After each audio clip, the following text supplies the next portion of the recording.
2 दिन तो हुए थे माँ को घर आए हुए और सुबह सुबह ही माँ अपना सामान पैक करके वापस जाने की तैयारी कर रही थी। ऐसे ही तो ना आई थी माँ बेटे के घर। आने का कारण भी खास था। बहू की डिलीवरी हुई थी और दादी बनने का नसीब मिला था माँ को। माँ दौड़ी दौड़ी खुशी खुशी अपने कॉलेज की छुट्टियाँ लेकर आई थी अपने पोते का मुंह देखने के लिए। एक बड़े कॉलेज में लेक्चरर होने के बावजूद माँ की सोच अभी भी ऑर्थोडॉक्स टाइप की थी, जो पहले से यह सोचकर बैठी थी कि पोता होगा तो अच्छा होगा। माँ के अरमानों पर तब पानी फिर गया जब बहू ने बेटे को नहीं, बेटी को जन्म दिया। हालांकि माँ यह सब अपने चेहरे पर दिखाना नहीं चाहती थी, लेकिन उनका बर्ताव सारी बातें बयां कर रहा था। माँ को वापस जाने की तैयारी करता देख बेटा के माँ के पास आया और माँ से बोला, माँ 2 दिन तो हुए हैं तुम्हें आने को और तुम जाने की तैयारी कर रही हो। अरे बेटा, तुम तो जानते हो कॉलेज फिर से शुरू हो गए हैं। तुम्हारे पापा और मेरे लेक्चर फिर से शुरू करने पड़ेंगे। ज़्यादा छुट्टियां भी तो नहीं ली थी मैंने। जाना तो पड़ेगा, लेकिन तू चिंता मत कर, थोड़े दिन बाद मैं और तुम्हारे पापा दोनों ही वापस आएंगे। अगले दिन सुबह सुबह माँ नहा धोकर जाने के लिए तैयार थी। बेटा किचन से चाय बनाकर माँ को देता है। माँ बेटे को बहू और पोती के बारे में पूछती है। बेटा कहता है दोनों सो रहे हैं। माँ बेटे से कहती है, खुशी की बात है बेटा, तेरे यहाँ लक्ष्मी ने जन्म लिया है। लेकिन मेरी मानो तो अब तुम और बहू मिलकर एक बच्चा प्लान कर लो ताकि तेरी फैमिली पूरी हो जाए। हो सकता है मेरी बातें तुम्हें पुराने जमाने की लगे, लेकिन थोड़ा प्रैक्टिकल होकर सोचो। बेटा अच्छे से जानता था कि माँ जो कह रही थी और जो कहना चाहती थी वह बातें दोनों ही बहुत अलग थी।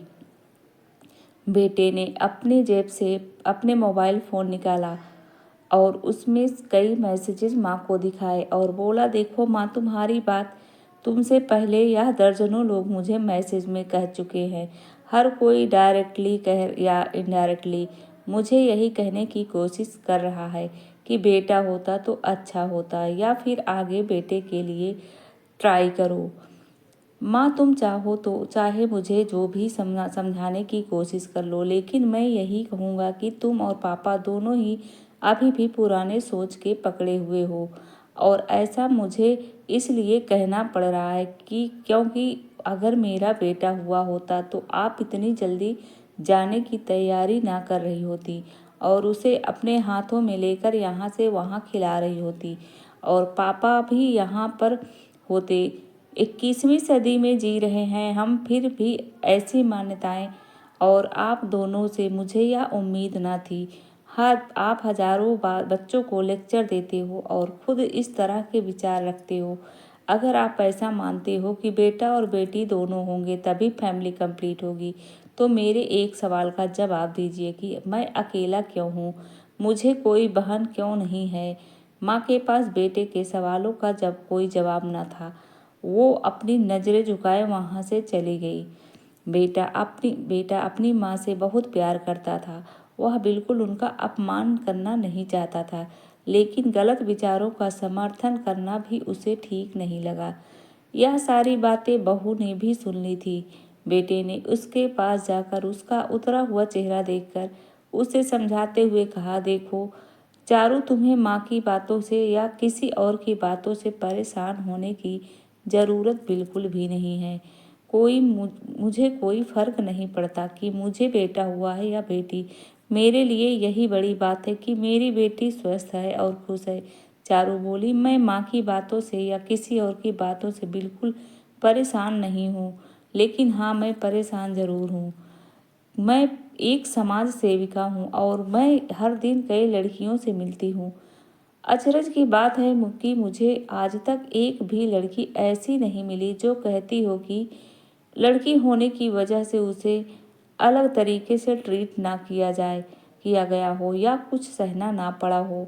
मैं खुद एक औरत हूँ और इस बात का अनुभव मैंने भी किया है, और अब जब हमारे घर में भी एक लड़की ने जन्म लिया है तो मैं परेशान हूँ। पति अपनी पत्नी को समझाते हुए कहता है, कल्पना, चावला, रानी Lakshmibai, PV Sandhu, Pratibha Patil, mother Teresa, Kiran Bedi. List इतनी लंबी है कि कभी खत्म ही ना हो।